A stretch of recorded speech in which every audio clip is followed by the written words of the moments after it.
Ito naman mga mami ko, yung syempre para sa akin mga mami ko. Ayan, red color yung pinili ko mga mami ko. Dress nga siya mga mami ko. Ayan, check natin yung pinakang quality, kung ano nga yung pinadala sa ating seller.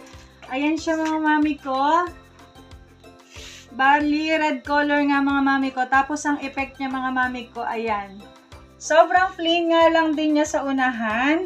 Tapos, eto mga mami ko, bali XX nga yung pinakang likod niya mga mami ko. Ayan, nandito yung pinakang... Ayan, nandyan yung pinakang tali mga mami ko. Tapos yung details mga mami ko ng kanyang pinakang tahe, matibay, double stitch na nga din. Tapos hindi kayo mga sisilipan dito mga mami ko ng part ng pataas kasi nga po double na nga din yung pinakang tela niya nga dito. Tapos ang cute-cute niya mga mami ko, may paaurahan siya dito na slit. Ayan mga mami ko, ang cute din. Talagang napaka-elegant din nga ito pag sinuot natin mga mami ko.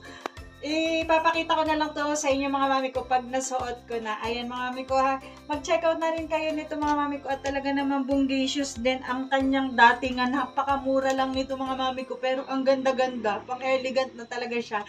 Papakita ko na lang ang details nito mga mami ko pag suot ko na. Ay, mag-check out na rin kayo, talagang highly recommended din kasi talagang plakado, maganda.